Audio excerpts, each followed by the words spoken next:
Hello and welcome to Conversations from the ANF Network. In this episode, I speak to adoptive parents Etienne and Scott.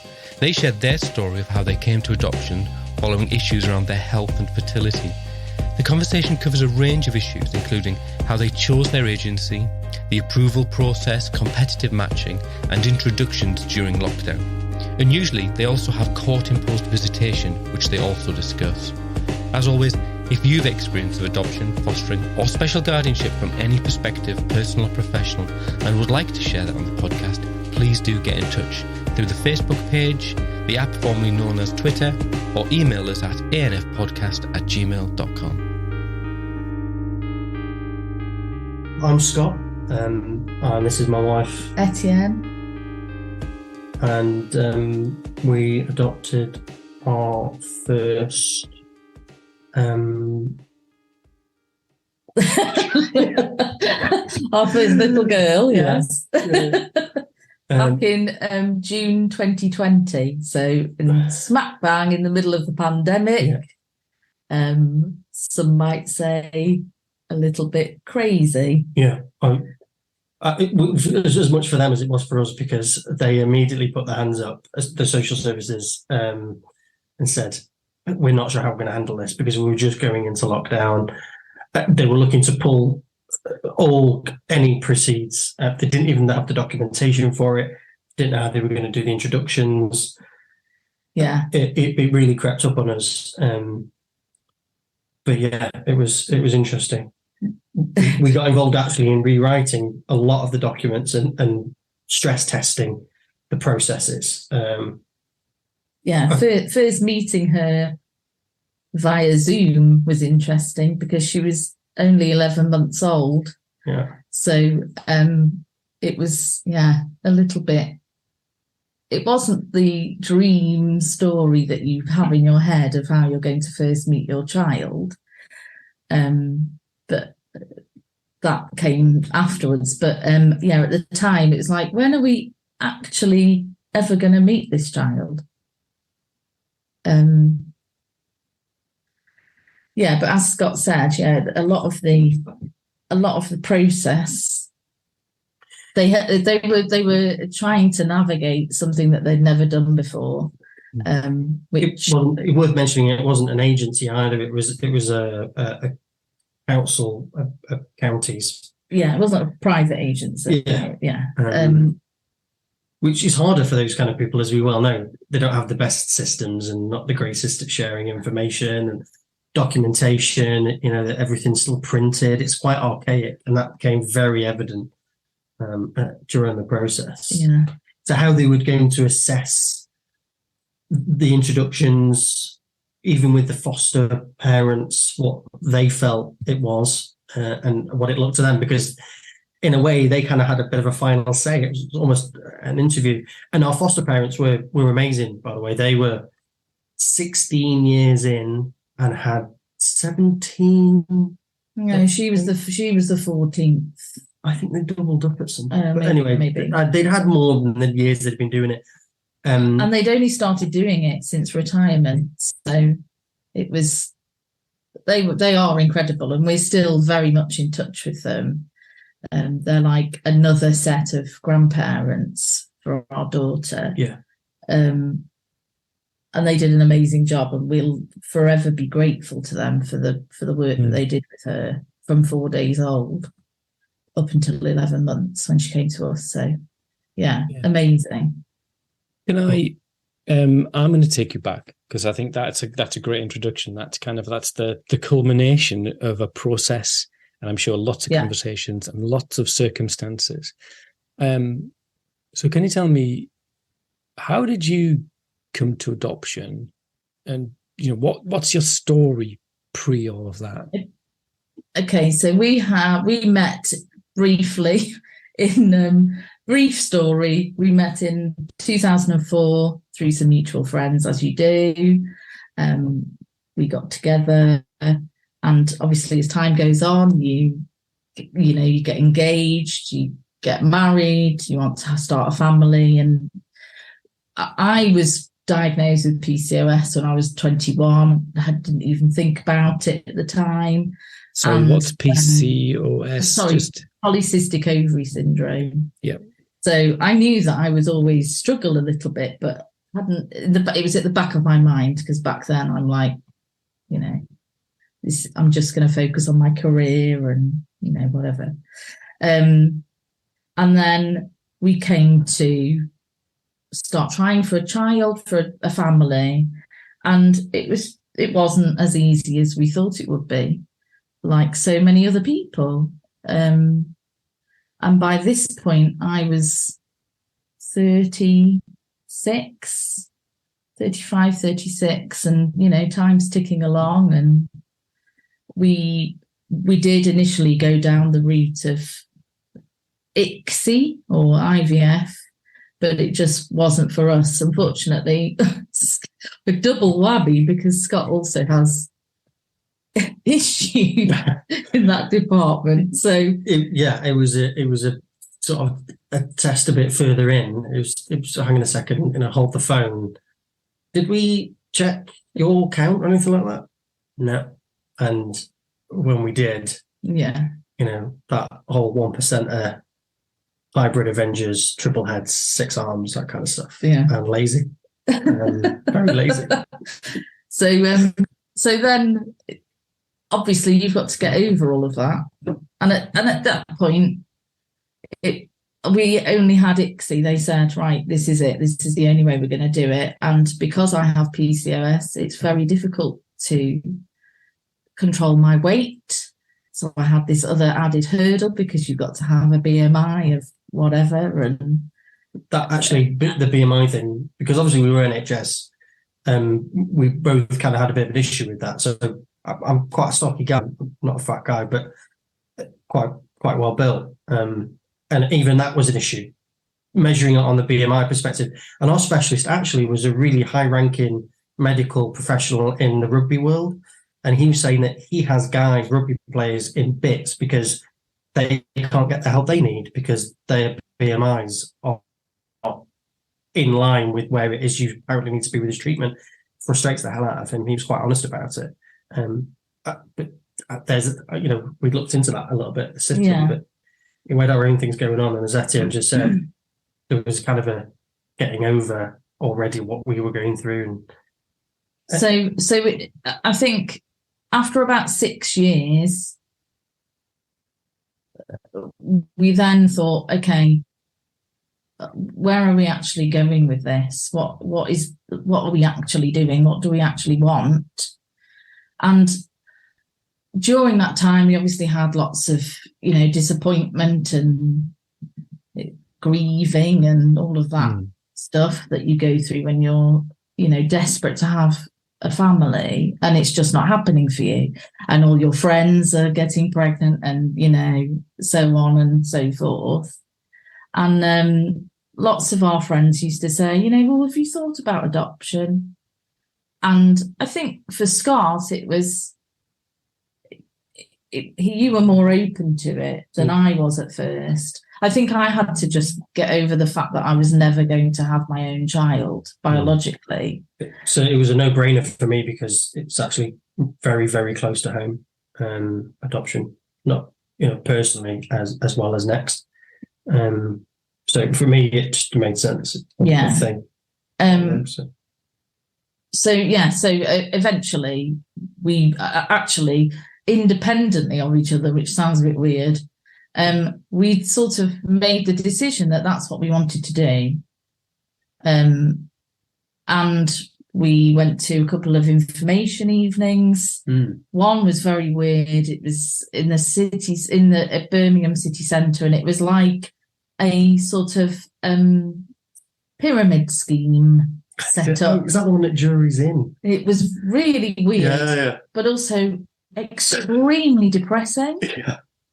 We were in this conference room and there's people sort of, telling you about the adoption process and what happens, and you're sat there and you're nervous and you're like a deer in the headlights, and they're talking to you about these really horrific situations that have happened, and almost sort of trying to put you off it. Yeah. They had this, I remember this now, there was like this bad cop, good cop routine. Yeah. The older, more aggressive, and the younger kind of smooth it over, wants to be cool type thing. It was bizarre. It was quite a small, dark room. I remember just sitting in that room and thinking, this can't be right. Yeah. This can't be it. How it's no wonder there are so many children waiting out there if this is how they're doing it. Anyway, we sat and obviously discussed it and then thought about it some more. And then eventually we contacted our local council and they put us in touch with it is an agency, but it's spread over several different councils, isn't it? Over 3 different counties. And we used them, and they were very, very, very good. Yeah. How did you find the process of being approved? Because some people find it intrusive or at times irrelevant, or why do you want to know that sort of thing? Definitely half irrelevant. I think, some of it, but I think I was definitely naive to how intrusive it actually is. And how much it sort of takes up of your life. Just the process just takes up, there's always something to be thinking about. Obviously, it's almost like you've got to work doubly hard to get this child. Mm-hmm. And I understand that they've got procedures to follow and they've got to make sure that, that everybody is, they should be, and, they're not telling you a pack of lies, and that, that child will be safe and loved and whatever. But it is really hard. And I think I had underestimated that when we first started it. But equally, I think you learn to just get on with it because you want it so much. And if you're lucky, like we were with our social worker, we were lucky because she was very supportive of us, despite a few hiccups along the way. We didn't see eye to eye. You didn't see eye to eye. And I brought it to a head. Yes. Drew a line in the sand. And it was great afterwards. Yeah. There's your mates. you're I don't know what you're alluding at, but do you feel able to tell what the issue was? I think it was a difference of opinion over a couple of things. I think you struggle sometimes with authority, and I'm very black and white. Yeah, quite logical, and I don't back down easily. And if I know I'm right, I'll go with it. I'll play the bet. I'll go all in. And I have an extensive experience from a very early age into my mid-teens with social services in Manchester. And that probably didn't help going into this process. And there was a few crossovers with what she was saying, and maybe a little bit of an attitude. There was very prospective mother and social worker and me sometimes, and just I went, enough's enough. Equal person. Yeah. You want to do this. I want to do this. Knock off BS. Yeah. And, but yeah, we got on fine. You got through. So, I mean, we know the end of the story. So, yeah. But that takes some, so often people talk about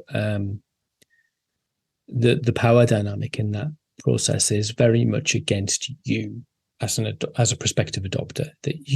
So it does take a bit of courage to kind of push back and go, I'm not so sure. Very few people do. I think you're so scared, aren't you, that you're going to get it all wrong, and that they will be like, well, hang on a minute, we don't think you deserve this because you're, a bit bolshy, or you're not afraid to speak up. But actually what happened in the end was it flipped around, because they were like, well, we know how passionate you are as a person, and we know that little girl will always have you to stand up for her. Fight a corner. Exactly right. Yeah. So you got to panel. People, how was panel? Yeah. The most terrifying day of my life, I think, ever.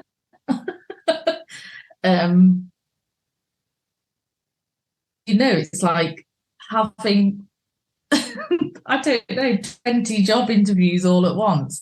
I don't know how many people were in our panel. 12, was it? I think it's usually about that many people. Maybe just over, maybe one over. And to be quite honest with you, I can't remember any of the questions, because I think as soon as I left, that was it. It just sort of... No, that was the weirdest thing. We couldn't remember a single thing. Within moments of walking out there, literally could not remember a single thing. I remember talking, and that was... Is that the one? Was it in panel that you rang me in? And you squeezed my knee, or was it I squeezed yours because you'd started to panic a little bit? But that's the only thing I remember. But they were great, actually, the panel. Yeah. Really interesting people, all different walks of life. We'd met a couple of them, actually, at other things, I think, before. Yeah, the kind of bringing by sale agency. The family finding information. Again, another weird scenario we were in with different agencies at a hall. It was council hall or something. Yeah. Agencies behind tables, and it was like a tabletop and stands of profiles of... You used to go to Fates, and there was the little nice old ladies with knitted toys. Or a job fair, yeah, like a job fair. That's another one. Yeah. That was weird. And we happened to meet a couple of people there, but it was nice. I know you. I've seen your photos. I've heard of you guys. Yes, really nice. We've seen your profile. Yeah. And actually, weirdly, we saw our daughter's family finder there, and we ended up having a conversation about her situation. And strange. It's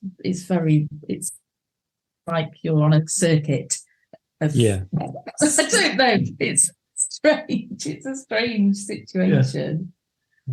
So going from approval to matching, so what was the period of time there? Because often that, for some people that's weeks, some people that's years.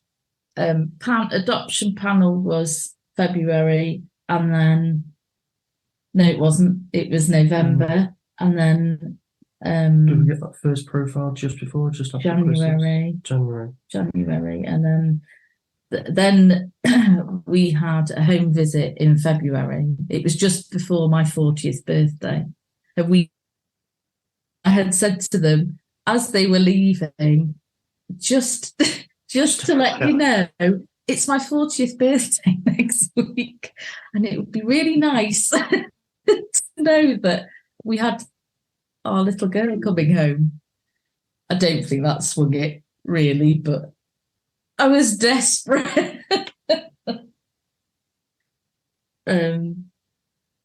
So with our situation, there were... we went through competitive matching. Are we allowed to talk about competitive matching? Please do, because I think that is particularly gruesome. It is phenomenon. Yes. This is something that we had never even considered until we got to the adoption training, and I think day 2, maybe day 3. They brought it up, didn't they? They brought it up as referred to as you're in competitive. The couples. Yeah, for our little girl, 20 other couples, and it is, nicer car, bigger house, what's around you type stuff, network, and it is top trumps. It's a game of top trumps. I think the thing that clinched it for us, though, was actually sitting down and talking to her family finder at the information day, which is just a coincidence. It was a pure coincidence that we were there and she was there. To be fair, also, we're quite an unusual case where we have a court-imposed visitation with birth mum. Yes. And again, given my past, and Etienne as well, actually, it wasn't even a question, I don't think. We were just like, not an issue. Yeah. We'll have how many? As many as you want. And I think we were the only ones that actually supported that, which in itself, I thought was quite sad, really. It was, it's really sad.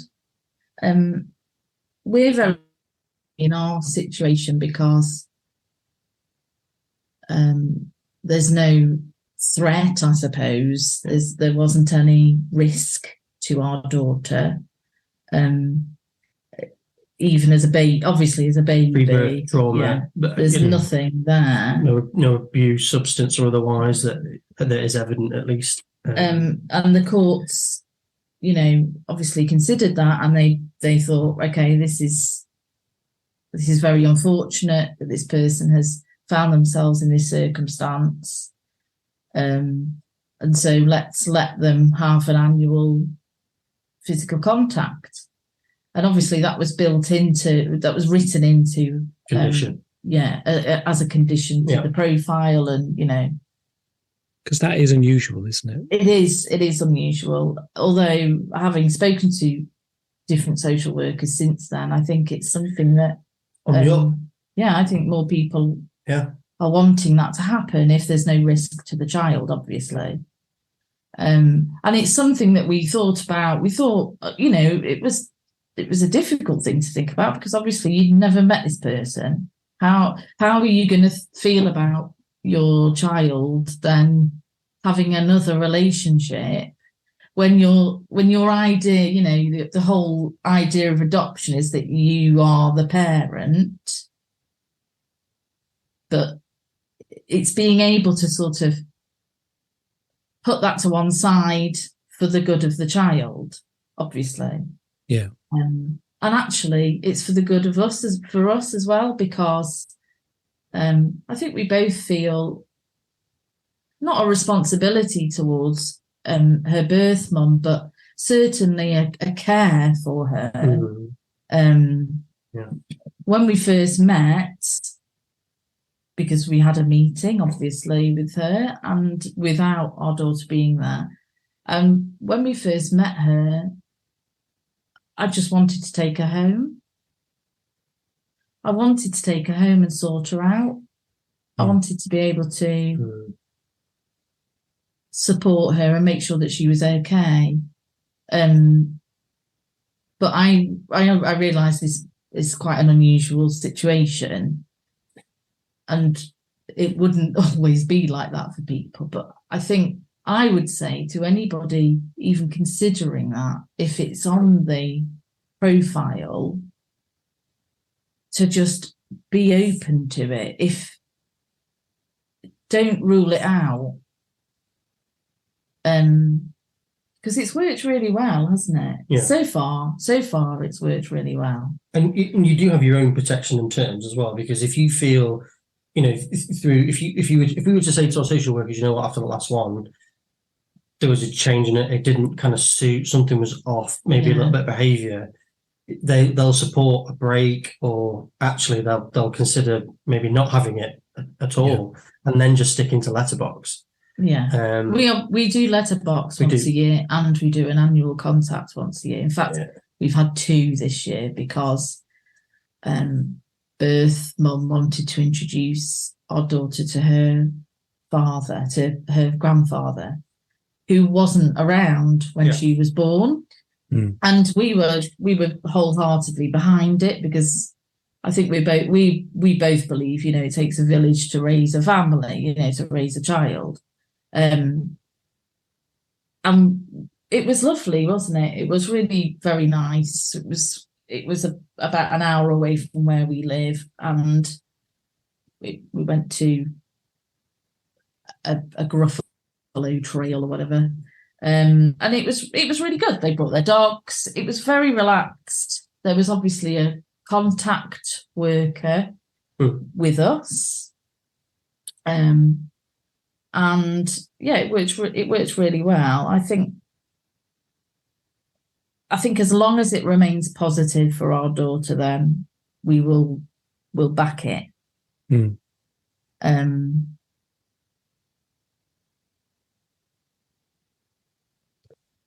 So you chatted about so you had your introductions 3 years ago, middle of lockdown, which sounds like a kind of it sounds like it was, we sort of look back now and it's history, isn't it? But at times it was a confusing, fly by the seat of your pants time in all regards. You moved to introductions, and you talked a little bit about Zoom introductions, and then you've moving towards meeting her. So tell us about actually meeting her and the process of bringing her home. Okay. So long days, a whole week, short nights, where we the first day we so the Zoom calls for being there for lunch. So while she was having a dinner, they'd have a laptop on the table in front of her, and we'd just kind of try and interact. And with a 10-month-old, which is quite difficult because she just thinks maybe watching a bit of telly. And her foster parents is worth mentioning. They're 70 years of age, both. And actually, one had a thingy letter, didn't she? She was properly a shielding letter. Yes, because that threw a spanner in the works. So that's why they started with these Zoom calls and things. And then I think maybe the foster parents must have said, look, we can do this. It's fine. We just had to make sure we isolated, they isolated. So then we were getting in the car to be there before a 10-month-old, 11-month-old wakes up of a morning. So we could wake her up, pick her up. And then we couldn't leave until she'd gone to sleep at night. Exhausting. Yes. Emotional. And as we mentioned, it's an hour's drive at least away. So it was hard. It was really hard. It was hard because you're trying to impress everybody. You're trying to get to know this baby. You're trying to create a bond with this baby. You're trying not to kill each other when secretly, you want to. I don't know how we got to it. And then you're not sleeping properly because you're absolutely wired by the time you get home, but you're also absolutely exhausted. It's a roller coaster of a ride. And also we had the added thing of not being able to see anybody during that time. So I couldn't go and cry at my friends. I couldn't go and, I couldn't offload anything to anybody else, only on the phone, of course, but it's not the same. It's not the same as being able to give somebody a hug or whatever. So yeah, that was we just had to get through it. We had to.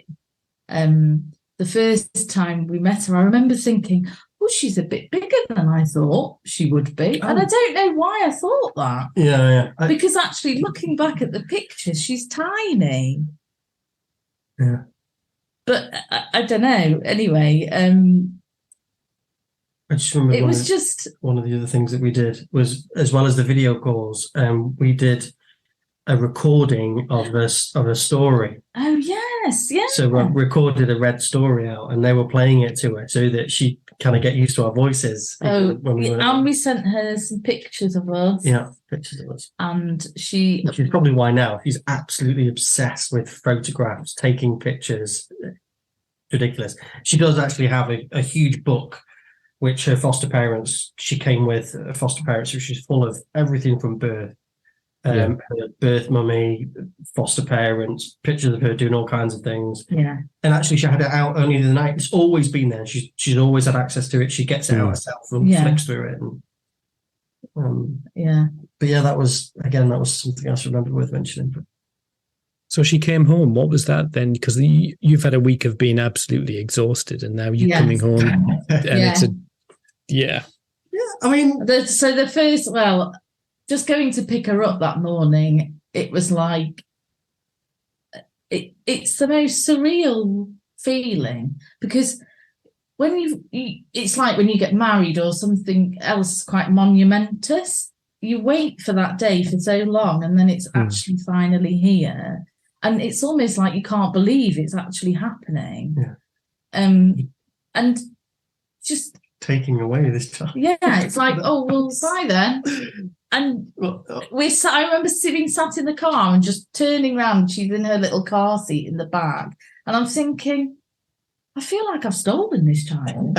So is this really happening? Am I really allowed to be doing this? Yeah. And she's there beaming. By this point, she did exactly what they say, the textbook. Yeah, it was textbook. They look to you. They start to look to you rather than looking to the foster carers. They're looking to you for comfort. They're looking to you for food and, whatever. It was incredible. It was really, really difficult and really hard. It was also quite beautiful. It was an amazing sort of. There was something really magical about that week that we're never going to get again. Yeah. So anyway, she was sat in the car, and then we had to go and join one of us had to go and join a queue at the supermarket because we didn't have enough of something. And she's just sat there, little pudding in a seat, sort of smiling and, and I'm thinking, you haven't got a clue what's going on. That night was a bit different. That was quite stressful because during that week of learning about her and learning the routine and everything, we obviously followed their routine. Well, she came with a set of instructions, basically. And we were trying to mimic what they had been doing. And that night just went a little bit wrong because she was obviously somewhere new. Yeah. It was not familiar. And I just thought, she's never going to sleep. She's never going to sleep in this bed. She was crying a lot, and you just had to take over a bit because I found that quite difficult, that she was so upset and that I couldn't console her.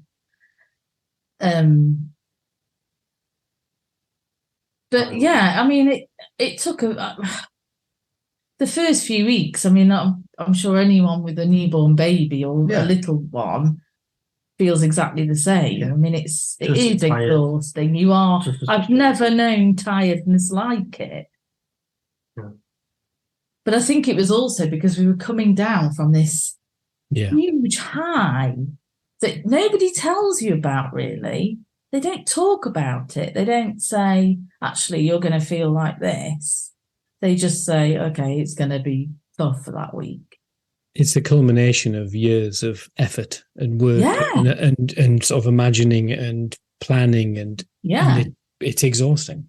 Yeah. Yeah, it definitely did feel like years and days blubbering in a council office, reading profiles and studying, trying to work out how you can handle some of the things you need to talk about because of where these kids have come from and what they've experienced.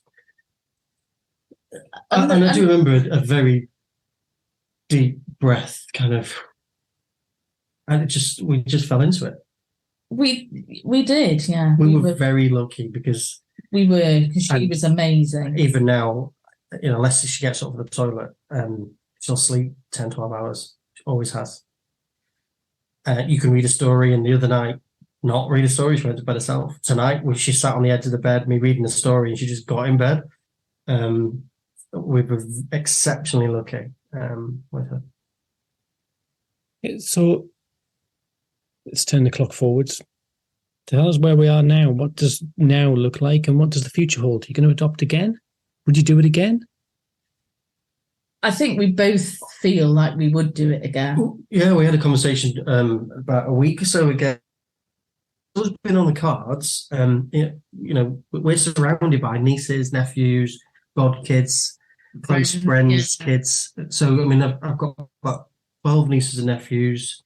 We've got 6 godkids, and then friends with close kids. And we've changed nappies for babies before their own dads have.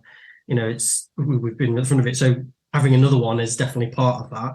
And we recently purchased our own a house again, so that we could make that space and make that nest, so that we can do that. And actually, as I say, we talked about it only a week or so ago. Yeah.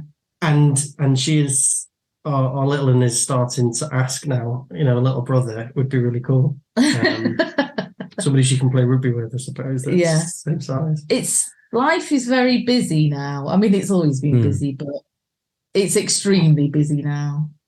It's wonderful. It's a little bit frustrating at times. Yeah.